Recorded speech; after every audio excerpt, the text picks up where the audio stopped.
ప్రియమైన దేవుని పిల్లలారా, ప్రభువైన యేసుక్రీస్తు వారి పేరట మీ అందరికీ వందనాలు.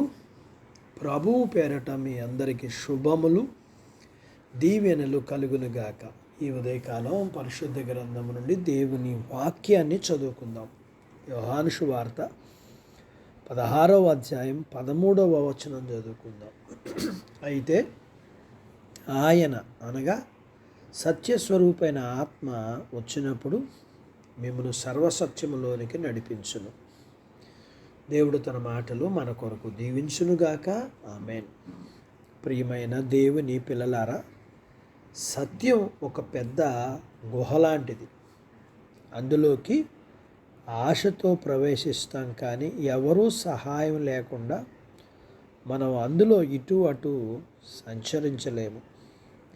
దాని ప్రవేశ ద్వారం దగ్గర చాలా ప్రకాశవంతంగా ఉంటుంది, కానీ లోపల ప్రదేశాలకు వెళ్ళే కొలది మనకు ఒక మార్గదర్శకుడు అవసరం అని అర్థమవుతుంది.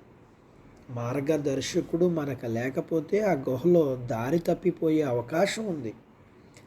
సర్వసత్యాన్ని పరిపూర్ణంగా ఎరిగిన పరిశుద్ధాత్ముడు నిజ విశ్వాసులందరికీ మార్గదర్శకుడుగా నియమింపబడ్డాడు.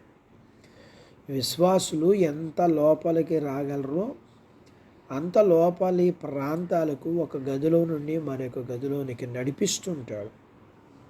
అప్పుడు వారు దేవుని మర్మాలను జాగ్రత్తగా పరిశీలిస్తారు. దేవుని మరుగైన విషయాలు వారికి విప్పి చెప్పబడతాయి. దీన మనసుతో సత్యాన్ని అన్వేషించే మనకు ఇది మంచి వాగ్దానం. సత్యాన్ని తెలుసుకోవాలనే ఆశ మనకు ఉన్నబట్టి అందులోనికి ప్రవేశిస్తాం. ఏదో ఒక చోట పొరపాటు చేసే స్వభావం గలవారమని మనకు తెలుసు. ఇలాంటి పరిస్థితుల్లో మనకు అత్యవసరంగా ఒక మార్గదర్శకుడు ఉండాలని గ్రహించి ప్రార్థిస్తాం. అప్పుడు పరిశుద్ధాత్ముడు కరుణతో మన మధ్యకి వచ్చి మనతోనే ఉండి మనల్ని నడిపిస్తాడు. మనం సంతోషంగా ఆయన నాయకత్వాన్ని అంగీకరిస్తాం. మనం సర్వసత్యాన్ని తెలుసుకోవాలని ఆశిస్తాం, కాబట్టి ఏదో ఒక పక్కనే ఉండిపోకూడదు, తూకం తప్పిపోకూడదు. దైవ ప్రత్యక్షతలో ఏ అంశము విషయంలోనూ మనం అజ్ఞానులుగా ఉండిపోకూడదు. ఈ సూత్రం పాటించడంలో మనం జాగ్రత్తగా ఉండకపోతే ఏదైనా దీవెన పొందకుండా తప్పిపోయే ప్రమాదం ఉంది. లేకపోతే పాపంలో చిక్కుకునే ప్రమాదం ఉంది.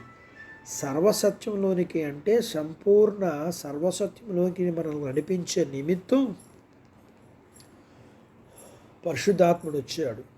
లోబడే హృదయముతో ఆయన మాటలని ఆలకించి ఆయన నాయకత్వంలో సాగిపోదాం. అట్టి బాధ్యత దేవుడు మనకు దయచేయునుగాక. ఆమేన్. దేవుడు తన మాటలు మన కొరకు దీవించునుగాక.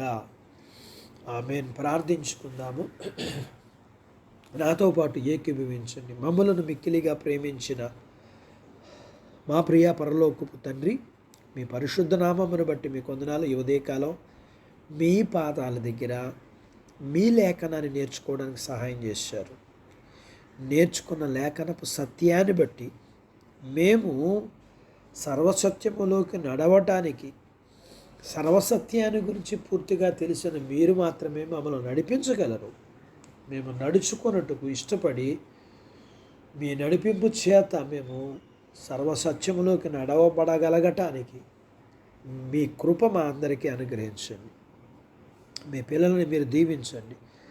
చిన్న బిడ్డలను, యవనస్తులను, వృద్ధులను, స్త్రీలను, పురుషులను దీవించండి. వారి చదువుల్లో, ఆరోగ్యాల్లో, ఉద్యోగ ప్రయత్నాల్లో విజయాలు ఇవ్వండి. ఉద్యోగాలలో ప్రమోషన్స్ ఇవ్వండి. చేతి పనులు, వ్యాపారాలు, పొలాలు, పశువులను దీవించండి.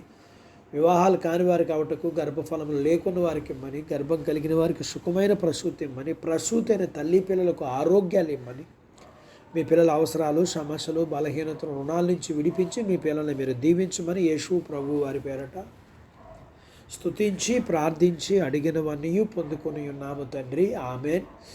దేవుడు మిమ్మల్ని దీవించునుగాక. ఆమెన్.